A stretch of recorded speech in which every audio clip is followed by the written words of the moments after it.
네, 안녕하세요. 이번 시간에는 노새 두 마리 소설 함께 공부해 보도록 할 텐데요.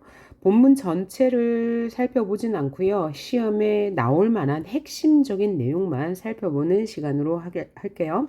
자, 그러면 이 소설에서 나올 수 있는 문제가 아주 중요한 거, 꼭 나올 만한 거 한 8개, 그 다음에 그 외 부수적으로 선지로 조금 알아야 되는 것, 그것들만 중심으로 설명을 해볼 텐데요. 먼저 이게 있어요. 1인칭 관찰자 시점인데요. 시점이 그러니까 작품 속에 나가 등장하지만 자신의 이야기를 전달하지 않고 이 나라는 어린 아이의 눈에 비친 아버지와 노새의 모습을 그렸어요. 주 서술 대상은 이제 아버지죠. 그래서 나의 시선으로 아버지의 삶을 어떻게 객관적으로 사실적으로 보여주는 효과가 있다고 볼 수 있어요. 두 번째는 노새라는 상징적인 소재를 사용하여서 대도시에 적응하지 못하는 도시 이주민의 삶을 효과적으로 드러냈는데, 노새라는 것은 그러면 뭘 상징하냐? 1970년대 산업화 과정에서 적응하지 못하고 소외되는 계층을 이야기한 거죠. 그러니까 이 노쇠는 뭘 상징한다고요?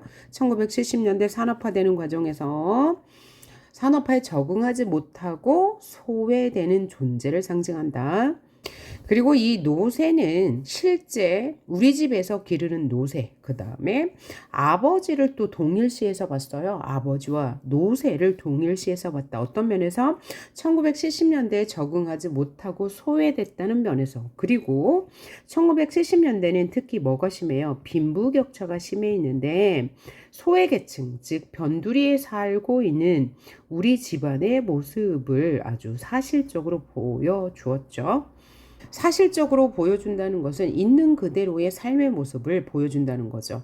노새는 아주 힘든 일을 하고 있죠. 매일 연탄을 400장, 500장씩 싣고 가파른 언덕길, 골목길을 올라가야 하는 힘든 삶. 아버지는 그것들을 역시 아주 힘든 삶을 살고 있죠. 세 번째는 색채로 표현되는 현실 묘사인데요. 그 회색빛이던 원래 노새가 점점 어떻게 검게 변해가죠. 이 색채 묘사가 아주 중요한 포인트라고 볼 수 있습니다. 네 번째 우리가 꼭 알아야 되는 건 역순행적 구성인데요. 시간의 흐름이 현재에서 과거로 올라가는 거죠. 그래서 발단 부분은 새 동네가 생기고 그 동네와 새 동네 사람들이 어울리지 않는 모습을 보여줬어요. 그러다가 2년 전 노새가 우리 집안에 들어온 내력을 소개하고요. 그 다음 바로 이어서 어제 연탄 배달마차가 언덕에서 넘어지면서 노새가 달아난 사건을 보여줘요. 그래서 그것을 찾으러 다니던 나와 아버지의 모습이 그려지다가요. 꿈을 꾸죠. 그죠? 노새가 달아나는 꿈을 꾸고 난 다음날 아침이 다시 현재로 돌아오는 역순행적 구성을 보여줍니다. 자, 그 다음 중요한 요소가 나와 아버지가 노새를 찾으러 다니는데 그 주변인들의 반응이 굉장히 이기적이죠. 그 모습을 다른 작품, 시와 연결하여 문제가 꼭 나오는데요. 그 주변인들의 태도는 굉장히 이기적이잖아요. 그러면 시를 놓고 이와 같은 태도가 반영된 것을 골라라. 혹은 이와 같은 태도를 비판하는 내용이 담겨 있는 시를 골라라. 이렇게 하면 굉장히 좀 학생들이 어렵게 느껴져서 많이 틀리게 돼요. 그거를 어려운 문제를 통해서 또 공부해 보도록 할 거고요. 여섯 번째는 나의 꿈속에서 노새가 달아나는 꿈을 꾸는데 이 노새가 고속도로를 향해 달려가잖아요. 그것은 무엇을 의미한다고요? 노새가 힘든 삶을 탈피해서 다시는 자신의 집에 돌아오지 못할 것임을 상징하는 동시에 나가 노새를 찾고 싶은 마음이 간절하다는 것을 보여주죠. 이것도 중요한 포인트고요. 일곱 번째로는 외양 묘사와 대사를 통해서 인물의 행동을 보여주는데 이것은 어떤 제시예요? 간접적 제시죠. 이 간접적 제시가 드러난 부분을 찾는 것도 중요한 포인트라고 할 수 있겠어요. 그 다음에 마지막으로 배경이 되는, 그죠? 사회문화적 배경이 되는 소재들을 찾는 것도 아주 중요한 포인트인데 1970년대는 산업화 과정에 있기 때문에 산업화 과정에서 새로 나타나는 소재들, 그 이전에 있었던 소재들을 비교하는 문제가 이제 나올 수 있는 거죠. 이제 요 8가지를 중심으로 내용을 살펴볼 건데요. 자, 현대 소설이면서 길이가 짧은 단편 소설이죠. 성격은 비극적이에요. 이제 도시 빈민들의 고단한 삶은 굉장히 비극적이고 사실적으로 보여줬고요. 그 다음에 상징적 소재 있었죠. 노쇠라는 것, 산업화 과정에 적응하지 못하는 실제 노쇠와 아버지, 그 다음에 현실을 비판하고 있어요. 어떤 현실? 빈부격차가 심한 현실, 그리고 또 하나는 이기적인 현대인의 모습을 비판하고 있습니다. 그러면 이기적인 현대인의 모습은 뭐야? 나와 아버지가 노쇠를 찾으러 굉장히 돌아다니고 있는데 주변인들의 반응은 전혀 관심을 보이지 않았다는 거죠. 그리고 노새가 달아나려고 막 할 때 어떤 누구도 도와주지 않은 현대인의 이기적인 모습을 비판하는 것이라고 볼 수 있죠. 그 다음에 공간적 배경이 서울 변두리 동네예요. 나가 살고 있는 동네죠. 그런데 이 서울 변두리 동네에 골목 하나를 사이에 두고 이쪽은 변두리 동네, 반대쪽은 뭐예요? 새로 지은 신동네는 문화주택이 들어서고 슬래브집이 들어가면서 조금 더 발전된 산업화 과정에 부합하는 모습이라면 이 변두리 동네는 산업화 과정에서 소외된 모습을 대조적으로 보여주고 있는 모습이죠. 제재는 노쇠를 잃어버린 나의 가족의 이야기를 굉장히 상징적이고 비극적으로 보여주고 있고요. 주제는 가장 중요하죠. 산업화되어가는 도시의 삶에 적응하지 못하는 도시 빈민층, 우리 가족의 모습을 실제 노쇠와 노쇠로 상징되는 아버지의 모습을 보여주고 있는 거죠. 그리고 갈등 구조를 보면 인물과 인물 간의 갈등은 나오지 않습니다. 인물과 사회와의 갈등이 나오는데 이 사회는 뭐야? 산업화 시대라는 사회와 그 시대에 적응하지 못하는 아버지와의 갈등이 되겠네요. 자, 노쇠라는 소재는 무거운 짐을 지고 언덕을 올라가는 노쇠죠. 실제 노쇠인데 이 노쇠는 급격한 산업화 과정에서 비록 소외되었지만 가정의 책임을 다하려는 아버지를 의미한다. 그러니까 실제 노쇠와 아버지는 동일시 되고 있다. 그리고 그 실제 노쇠와 아버지는 힘겹고 고단하게 살아가는 이 시대의 아버지의 모습이면서 뭐라고요? 산업화 과정에서 소외된 계층이다 라고 볼 수 있어요. 그래서 이 소외된 계층을 소재로 또 문제를 낼 수 있는데 선지에서 뭐가 나오겠어요? 시대 발전에 적응하지 못하는 사람들, 소외된 사람들의 모습이 나오겠죠. 그것을 찾으시면 되겠어요. 그 다음 1인칭 관찰자 시점으로서 얻을 수 있는 효과가 뭐라고요? 어린 아이의 눈에 비친 아버지의 힘든 삶을 사실적으로, 다른 말로 객관적으로 보여주는 효과를 얻을 수 있다. 그 다음에 나가 아버지의 말과 행동을 서술하면서 심리를 판단하게 하는, 유추하게 하는, 상상하게 하는 효과를 거둘 수 있고요. 또 뭐라고요? 역순행적 구성을 가지고 있다. 노새가 우리 집에 오게 된 과정, 이거 과거죠. 노새가 도망친 사건, 과거. 회상 장면을 사용했으므로 역순행적 구성이라 볼 수 있고요.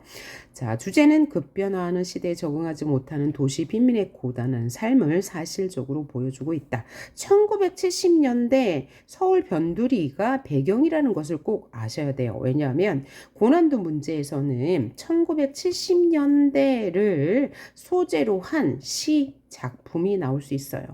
그래서 이 작품과 분위기가 비슷한 것은 아니면 위 작품과 이야기하는 바가 비슷한 것은, 유사한 것은, 이런 것을 찾는 문제가 나온다. 그러면 1970년대를 소재로 한 작품을 찾으면 되는데, 그러면 1970년대 하면 나올 수 있는 게 뭐가 있어요? 빈부격차를 소재로 하는 것. 그렇죠? 그 다음에 또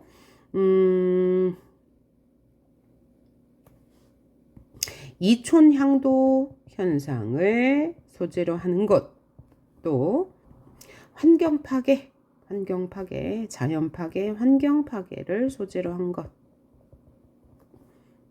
것이 나오면 이 작품과 비슷한 분위기가 되는 거죠. 또 1970년대 사회문화적 배경을 드러내는 소재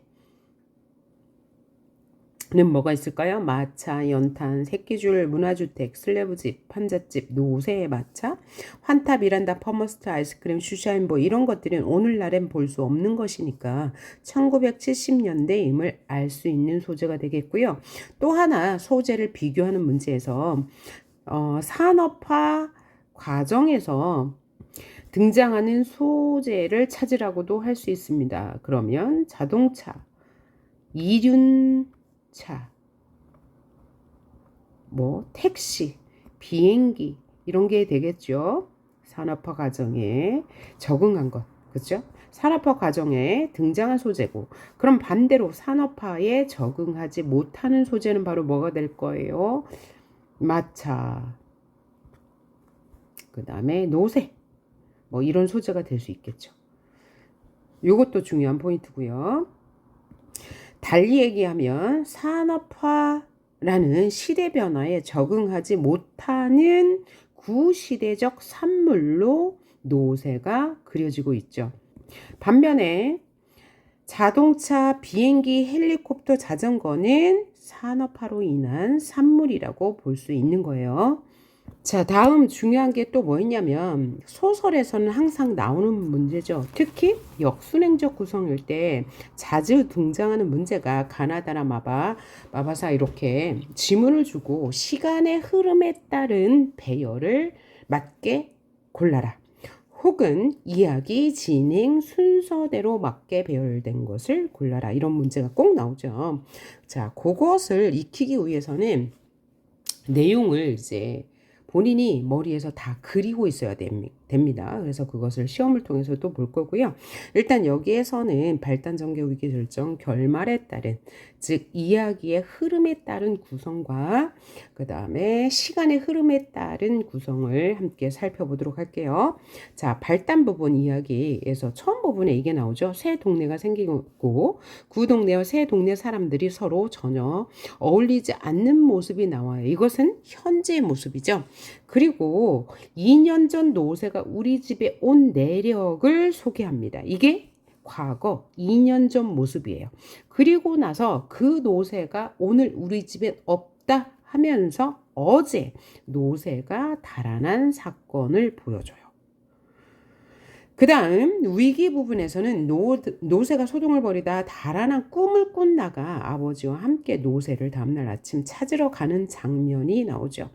그러면 아침에 노새를 찾으러 가는 것은 현재이고 꿈을 꾼 건 어제의 모습이에요. 그 다음에 꿈에서 노새가 고속도로를 달아나는 장면이 나오고요. 아침에 노새를 찾으러 나간다. 아침, 요거는 현재. 그렇죠? 골목에서 뛰쳐나온 노새가 달아난 장면은 어제. 그죠? 그 다음 절정 부분에서 동물원에서 나는 아버지가 노새와 닮았다고 생각하고 아버지가 자신을 또 노새라고 말하는 부분이 나와요. 그리고 나서 결말 부분에는 순경이 왔다 갔다 하는 말을 듣고 집을 나가는 아버지의 모습이 또 한 마리와 또 한 마리의 노새처럼 느껴졌다라고 하면서 끝나는데 여기는 현재가 되겠죠. 그럼 지금은 이야기의 구성에 따라서 이제 다른 배열이고요. 그러면 시간의 흐름에 따른 배열을 한번 보면 가장 먼저 나와야 할 게 바로 이거죠. 2년 전 우리 집에 노새가 온 내력. 그 다음 어제 있었던 일, 그죠? 노새가 달아난 사건, 언덕에서 넘어지면서 달아난 사건. 그 다음에 나와야 할 것이 꿈을 꾸는 장면. 그 다음 아침에 노새를 다시 찾으러 가는 장면, 그 다음에 동물원 장면. 이렇게 이어지면 되겠죠. 자, 그럼 이제부터 문제로 나올 수 있는 부분만 살펴볼게요. 자, 발단 부분에서는 새동네가 들어선 후에 마을의 모습이 달라진 현지의 모습을 보여줘요. 그러면 여기 부분에서 나올 수 있는 문제가 뭐냐면 1970년대 사회문화적 상황을 나타내는 소재가 무엇이냐가 나오죠. 마차, 연탄, 문화주택, 슬래브집, 한자집, 노세마차, 퍼머스트 아이스크림, 수시한 보이 등이 1970년대 사회의 문화적 배경을 알 수 있는 소재이다. 라는 거죠. 여기서 나올 수 있는 문제는 요거고요.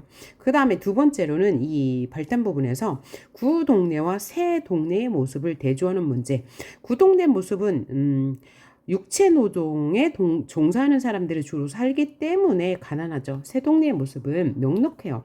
화이트 칼라라고 해서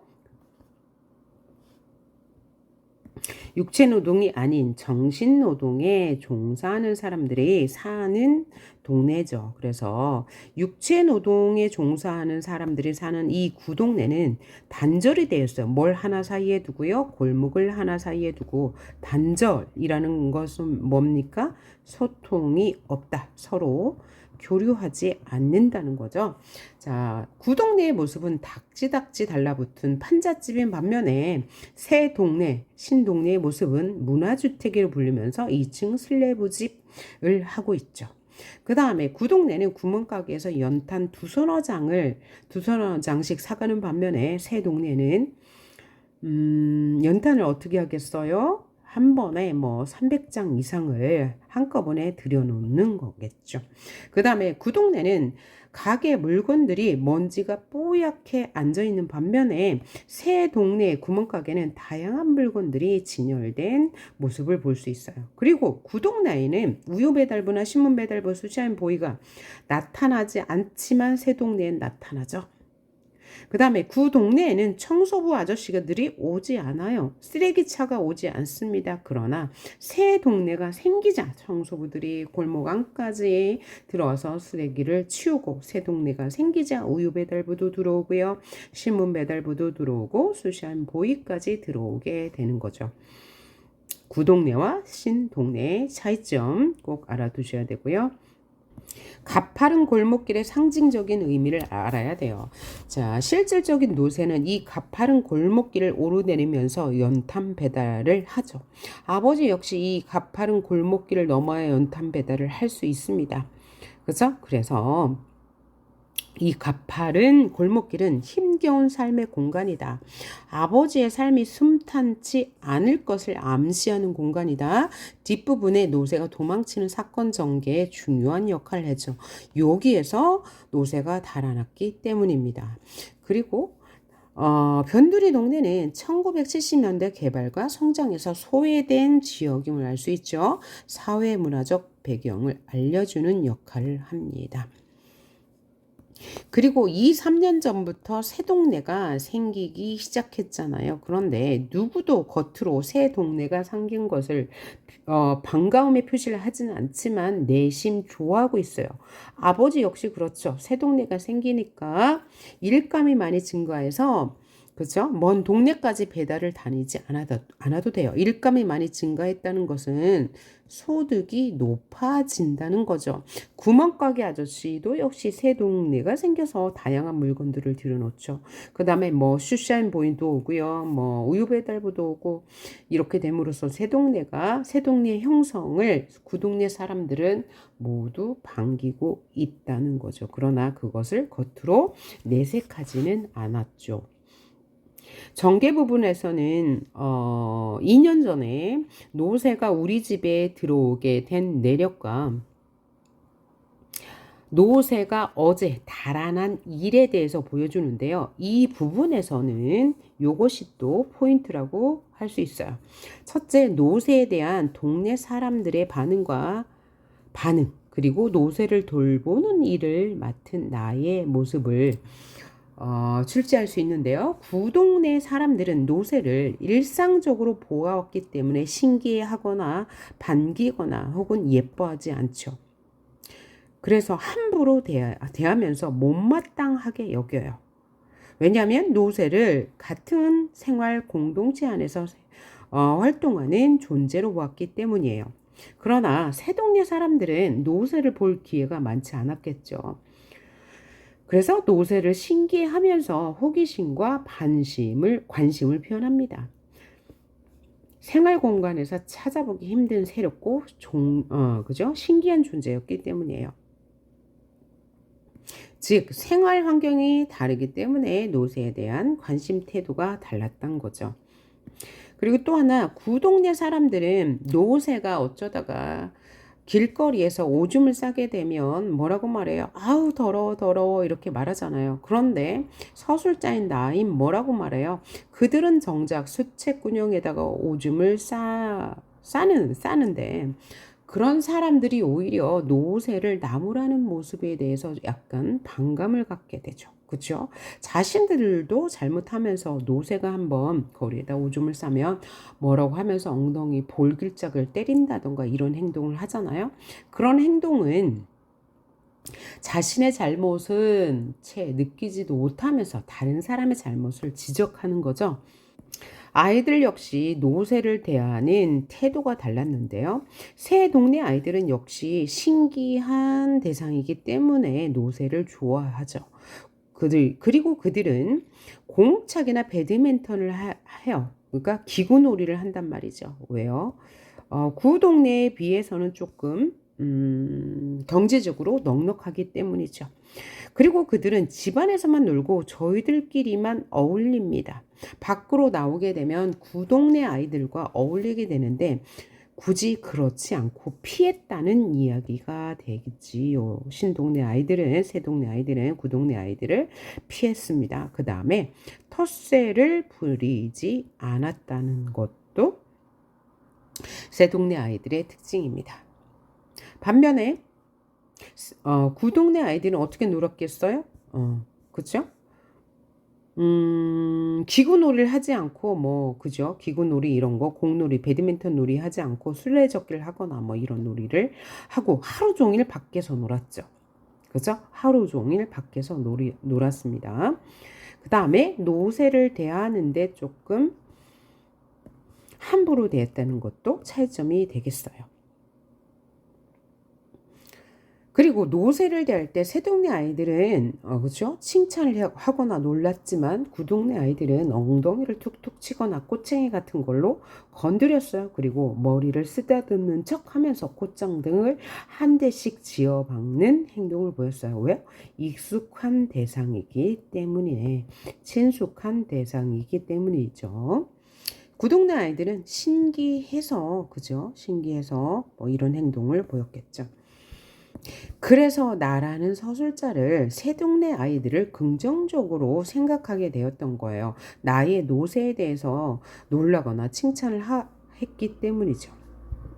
이제 전개 부분에 노새가 우리 집에 온 내력 2년 전의 이야기가 펼쳐지는데요. 2년 전까지 아버지는 말을 부리는 마부였죠. 아버지의 직업은 마부였어요. 그러다가 말을 노새 바꾸자는 제의가 들어왔어요. 그러자 말이 잔병치레가 많아서 그 제안을 받아들여서 노새를 드리게 된 거죠. 그래서 노새와 말을 맞바꿨는데 가족 누구도 그 일에 대해서 찬성하지 않았다는 것. 또 이제 이야기한 부분에 나옵니다. 그 다음에 이 노새는 처음에 올 때 회색빛이었어요. 그런데 점점 검정빛으로 변하게 된 이유가 뭐 때문이에요? 연탄 배달 때문이겠죠. 그래서 이 회색이었던 노새 색깔이 점점 검정빛으로 변한다는 것은 힘들고 고단한 삶을 살았음을 알 수 있는 대목이죠. 그리고 나는 노새와 매우 가깝게 지냈습니다. 연탄때가 묻은 노새를 나는 정성스럽게 닦아주면 이 노새는 그것을 아는 척을 했다는 얘기죠. 그리고 우리 집 방 옆에 바로 노새가 있었기 때문에 나는 노새가 지금 어떤 상태인지 뒷발질만 해도 그의 상태를 알 수가 있었죠. 그래서 정이 들었다는 이야기입니다. 그 다음으로 이어지는 내용이 어제 일로 되돌아와서 어제 가파른 골목길에서 노새가 달아난 사건이 이어져요. 그래서 달아난 노새와 노새를 막막한 심정으로 찾아 나선 나와 아버지의 모습이 그려지는데요. 아버지는 자식을 생각하는 마음이 깊죠. 뭘 보면 알 수 있어요? 내가 아버지의 연탄 배달 일을 졸졸 따라다니고 있는데 그때 아버지는 따라다니지 말고 집에 가서 공부나 하라고 말해요. 그쵸? 하지만 내가 공부 다 했어요 라고 말을 하면 더 이상 말을 하지 않았는데 연탄을 씻거나 부릴 땐 내가 거두려고 하면 아버지는 한사코 그걸 말렸다는 것을 통해서 자식을 생각하는 마음이 깊다는 것을 알 수 있고 또 그 장면 를 통해서 어떤 장면이야? 내가 연탄을 씻거나 부릴 때 거두려고 하면 아버지가 하지 말라고 해서 할 때면 나는 그래 그럼 잘 됐지 하고 하지 않는 모습에서 이 아이의 순진한 모습을 또 엿볼 수도 있네요. 그리고 아버지는 가장으로서의 책임감이 무척 강해요. 어느 부분에서 가장 강하게 드러나요? 노새가 달아나고 노새를 찾다가 찾지 못해서 그날 저녁에 나와 아버지는 대포집에서 그죠 저녁을 먹게 되는데 그때 아버지가 뭐라고 해요? 이제부터는 내가 노새다라고 말하죠. 그 부분에서 가장으로서의 아버지의 책임감 강한 모습을 볼 수 있어요. 그러니까 그 말은 뭡니까? 자신이 이제부터는 노새 목까지 배달 일을 하여서 가족의 생계를 책임지겠다는 뜻이니까 가장으로서의 책임감이 강한 모습을 볼 수 있는 거죠. 그리고 그는 말수가 적고 성실하죠. 뭘 통해 알 수 있나요? 연탄 배달 일을 맡기려고 할 때 사람들이 맡길 때 여러 얘기를 하지 않고 알겠습니다 하고 이제 배달을 나가면 끝이죠. 그리고 성실하기 때문에 어느 집인지 주소를 바로바로 찾을 수가 있다는 면도 아버지의 성실함을 엿볼 수 있는 부분이에요. 그리고 아버지는 주변 사람들에게 신임을 얻고 있어요. 뭘 통해서요? 아버지한테 사람들이 연탄 배달 일을 맡기면 걱정하지 않아도 되죠. 너무나 길을 잘 찾고 제때 배달을 잘 해주기 때문이죠. 그래서 나도 아버지를 자랑스럽게 생각합니다. 한 번만 말하면 어딘지 길을 척척 그 집을 척척 알아서 찾기 때문에 그런 아버지를 나는 자랑스러워하는 거죠. 자, 다음으로 볼게. 길 중턱에 걸린 마차를 보는 사람들의 태도인데요. 길 중턱에서, 즉 가파른 골목길에서 노새가 겨울이기 때문에 미끄러워요. 살얼음이 얼었다고 했잖아요. 그래서 계속 올라오지 못하고 있는 상황에서 주변 사람들은 아무도 마차를 밀어주지 않아요. 밀어주게 되면 이게 연탄 마차이다 보니까 자신에게 좀 그죠? 뭐 이렇게 연탄가루 묻고 지저분해질 테니까 아무도 도와주지 않아요. 그죠? 쳐다보기만 할 뿐입니다. 이것을 통해서 사람들은 이웃에게 무관심하고 자신의 이익만 추구하는 이기적인 모습을 볼 수 있죠. 그 다음 노새의 상징적인 의미는 지금 세 번째 하네요. 무거운 짐을 지고 가파른 언덕을 올라가야 하죠. 그래서 이 노새는 무거운 책임감을 지고 고단하게 살아가는 도시 변두리의 사람을 상징한다고 볼 수 있고요. 또 힘겹게 고단하게 살아가는 아버지의 모습을 대변한다고도 볼 수 있죠. 노새가 달아난 후에 보인 나와 아버지의 행동을 한번 비교해 볼게요. 자, 아버지는 시리에 빠져서 큰 길에서 덜컥 주저앉았어요. 노새가 달아나자. 그죠? 그리고 노새가 달아나는 광경을 볼 때 매우 당황하고 절박한 심정을 느꼈겠고요. 또 절망감을 느꼈겠죠. 하지만 나는 오히려 아버지보다 어른스러운 모습을 보이죠. 슬픔을 참고 아버지의 팔목을 이끌면서 노새를 찾으러 가자고 하는 모습을 보여줘요. 그 다음에 나와 아버지에 대한 행인들의 반응, 그러니까 노새를 찾으러 다닐 때 행인들의 모습은 남의 일이라 관심이 없어. 그래서 웅성거리기만 해요. 부자의 모습을 부자. 그러니까 나와 아버지의 모습을 구경거리라 되는 듯이 쳐다보기만 합니다. 방관자적 태도를 보여, 즉 이기적인 태도를 보이고요. 개인주의적인 태도를 보이는데 이 대목에서 우리가 시험에 꼭 나와요. 외부 시의 작품이나 아니면 이렇게 이기적인 모습을 보이는 다른 뭐 그 문학 작품을 볼 수 있죠. 그렇죠. 보여주고 이와 같은 태도가 나타난 것을 고르라고 한다거나 아니면 이런 태도를 비판하는 모습이 드러난 작품을 고르라고 한다거나. 오케이. 그것을 또 우리 그 시험지를 통해서 같이 공부해 볼 겁니다. 다시 한번 노새를 찾는 나에 대한 사람들의 반응은 뭐야? 나의 절박한 심정을 이해하지 못하고 무관심한 태도로 보인다. 뭐야? 이기적이다. 뭐 무관심하다. 그러니까 개인주의적이다. 현대인의 이게 그 각박한 인심을 알 수 있다. 이런 부분이죠. 그 다음에 그렇게 찾으러 다니면서 자동차를 보게 되는데요. 자동차는 도시와 산업화의 산물인 반면에 노새라는 것은 도시와 산업화에 사라져가는 운송수단으로서 노새는 뭘 상징한다고요? 예, 산업화 과정에서 소외된 빈민계층, 도시 이주민을 상징한다고 했어요. 이 부분에서 비유적 표현이 나오는데요. 어떤 표현이냐면 막 옆골목을 빠져나오던 택시가 찍 브레이크를 걸더니 덜렁 한바탕 춤을 추고 멎었다. 택시가 춤을 추었다. 어떤 표현법? 네, 의인법이 사용되었다. 이것도 알아두고 가시면 되고요. 나에게 있어서 노새는 멀리서도 보면 반갑고 식구같이 정이 든 존재이다. 그 다음 구동네 사람들은 다 육체노동에 종사한다는 특징이 있고요. 신동네 사람들은 그렇지 않죠? 그죠? 정신노동에 종사하는 사람들인데 이 사람들은 모두 이런 육체노동에 종사하기 때문에 빈곤한 삶을 살 수 있다. 즉 단순 노동에 종사한다. 경제적으로 넉넉하지 못하다는 걸 알 수 있죠. 나의 아버지는 연탄 배달부고요. 영길이네 아버지는 뻥튀기 장수, 종달이네 형님은 번데기 장수, 순철이네 아버지는 경비원, 기달래 아버지는 포장마차에서 사는 사람. 그래서 이 아이들의 별명은 다 아버지의 직업을 딴 별명을 가지고 있죠. 자, 아버지에게 있어서 노새를 잃어버렸다는 것은 자신의 삶이 흔들리는 것이다. 왜냐하면 평생을 마부로 살아왔기 때문이죠. 그리고 그 노새라는 것은 생계 수단이자 직업을 잃어버린 것이기 때문에 굉장히 아버지에게는 충격적인 일이 될 수 있는 거죠. 아버지는 원래 직업이 마부였어요. 성격은요, 자신의 일에 대한 자부심이 있고 새로운 변화에 적응하지 못하고 옛것을 그대로 유지하려고 하죠.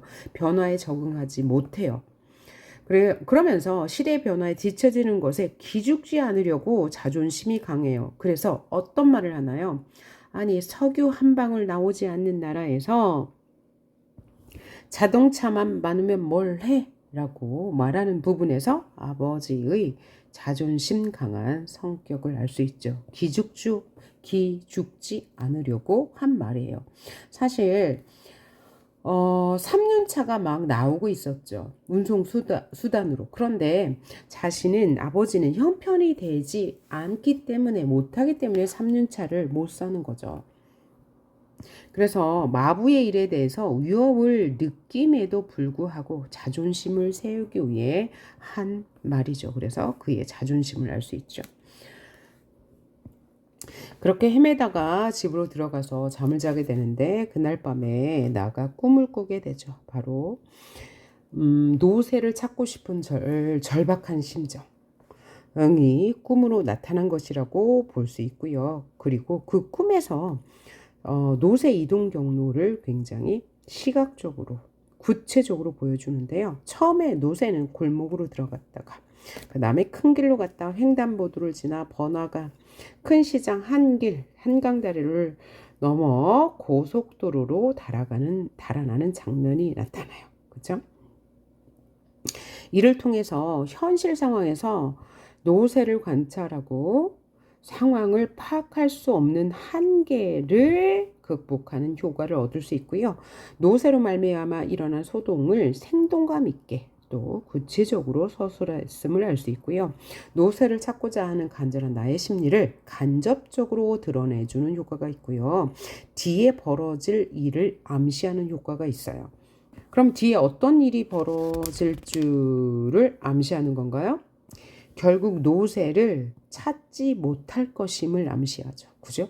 노새는 다시 찾지 못할 것이다. 노새는 돌아오지 못할 것이다를 암시하는 기능을 해주죠. 이 꿈은 노새 이동 경로를 따라가면서 노새 때문에 벌어진 소동을 구체적으로 서술함으로써 사람들의 반응과 행동을 생생하게 전달했어요. 그죠? 사람들이 놀라는 모습, 또 현장감과 생동감을 느낄 수 있도록 구체적으로 묘사했고요. 노새 때문에 벌어진 혼란 상황을 강조하면서 전달해 주었습니다. 꿈속에서 노새는 진마차를 끌지 않고 달지 않고 아주 자유로운 몸으로 달리고 있죠. 그리고 탁 트인 고속도로를 달리는데 달리는 것을 멈추지 않았다고 했어요. 그래서 노새가 손에 닿을 수 없는 곳, 먼 곳까지 달아났음을 의미하는 거고요. 그 다음에 자유로운 몸으로 달리는 노새를 통해서 도시의 힘겨운 삶에서 벗어나서 자유로워지고 싶은 도시 빈민의 모습을 상징적으로 보여주는 것이라고 볼 수 있습니다. 자, 연탄찜 가파른 길 채찍질은 노새를 힘겹게 하는 대상이죠. 검은 물은 노새의 삶과 육체를 찌들게 한 연탄 배달의 흔적을 시각적으로 보여주는 것입니다. 또 고속도로는 노새가 먼 곳으로 떠날 것임을 보여주는 소재가 되겠어요. 이렇게 꿈을 꾸고 나서 다음날 아침에 일어나서 다시 나와 아버지는 노새를 찾으러 가죠. 아버지와 나는 정신없이 여기저기를 헤매고 다니는데 그렇게 헤매고 다닐 때 나는 길 잃은 나그네 같다고 생각했다라고 했어요. 그러면 이 길 잃은 나그네는 무엇을 의미해요? 어디로 가야 할지 모르는 나와 아버지의 처지를 비유적 표현을 통해서 드러내요. 못먹과 같다. 그쵸? 그러다가 아버지와 나는 동물원에 우연히 들어가게 되었어요. 해질 무렵에. 그 동물원에 들어가서 아버지는 얼룩말을 보게 되는데요. 얼룩말을 보고 있는 아버지의 모습이 노새와 닮았다고 나는 생각합니다. 길게 째진 눈, 감정이 없는 눈, 노상 벌름벌름한 코, 하마 같은 입, 그리고 덜렁 큰 귀가 닮았다고 했어요. 그래서 노새와 닮은 아버지의 외양모사를 보여주네요. 그럼 이 순간에 나는 왜 아버지가 노새와 닮았다고 생각했을까요? 첫째는 아버지가 너무 오래 말이나 노새를 다루었기 때문이겠죠. 그리고 아버지 얼굴이 노새와 닮았기 때문일 것 같습니다. 그리고 또 하나는 아버지가 원래 말이나 노새 같은 사람이었기 때문에 아버지 얼굴이 노새와 닮았다고 느꼈을 수 있겠죠.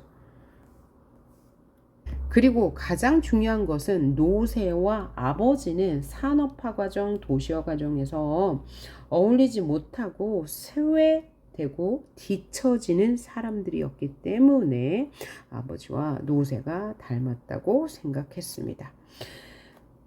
이렇게 동물원에서 나왔는데 이미 밤이 되었어요. 그래서 아버지와 나는 대포집에 들어갔죠. 그래서 아버지는 대포집에서 이런 말을 하죠. 이제부터 내가 노새다. 내가 노새가 되어야지 볼 수 있니? 그놈이 도망쳤으니까 내가 노새지. 그래서 이 부분에서 아버지의 가장으로서의 책임감을 느낄 수 있고요. 이 대화를 통해서 또 아버지가 노새를 잃은 상실감과 절망감을 떨쳐내고 삶의 의지를 다졌다고 볼 수 있어요. 그래서 이 대포집은 노새를 잃은 절망감을 떨쳐내고 삶의 의미를 다지는 공간적으로서의 의미를 발견할 수 있습니다. 또 이 대포집에서 나의 아이다운 행동도 볼 수 있죠. 그죠? 나는 들어서자마자 그 냄새를 힘껏 들이마셨다라는 부분에서 느낄 수 있네요. 그렇게 대포집에 들러서 그죠? 밥을 먹고 집으로 왔는데 집에서 경찰서에서 아버지를 찾는다는 소식을 듣게 되죠. 이 말을 들은 아버지는 이제 바로 밖으로 나가게 되는데요. 나는 그 순간 또 한 마리의 노새가 집을 나가는 것을 느꼈다라고 했어요. 또 한 마리의 노새는 아버지죠. 그러면서 나는 우리 같은 노새는 어차피 이렇게 비행기가 붕붕거리고 헬리콥터가 앵앵거리고 자동차가 빵빵거리고 자전거가 쌩쌩거리는 대처에서는 발붙이기 어려운 것인가 하는 생각이 들었다. 그러니까 이 어린 나이에 서술자는 그렇죠? 소외된 계층임을 자각하게 되는 부분이네요. 도시화에 적응하지 못하고 소외되는 빈민층이라는 것을 자각하게 되는 부분입니다. 그러면서 최소한도 자동차는 굴려야지 지금 어느 때인데 노쇠를 부려 라고 말하던 아주머니의 생각을 떠올려요. 이 부분에서 자동차와 노쇠를 대조하면서 우리는 결코 이 산업화 과정에서 적응할 수 없음을 깨닫게 됩니다. 비행기, 헬리콥터, 자동차, 자전거는 급변하게 산업화가 진행된 도시의 모습 속에서 나타나는 물건들이고요. 노쇠라는 것은 사회 변화에 적응하지 못하고 뒤떨어진 삶을 사는 가난한 이주민을 상징하는 것으로 바로 우리 가족의 모습을 보여주는 거죠.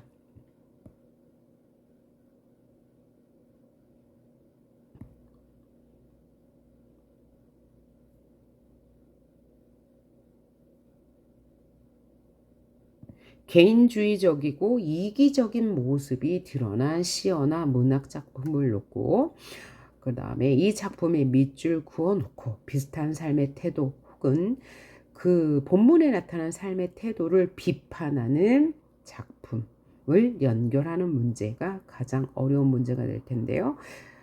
그 문제를 연습해 보면 될 거고 나머지는 그닥 어렵지 않게 풀 수 있을 것 같고요. 이 작품과 관련된 작품이 이기적이지 않고 자신을 희생해서 다른 사람을 돕는 이타적인 삶을 사는 사람들의 모습도 우리가 연상해서 생각해 보면 되는데 교과서에서는 마리안느와 마거릿의 이타적인 삶, 즉 한센병 환자를 돌보는 삶의 모습이 소개되어 있고요.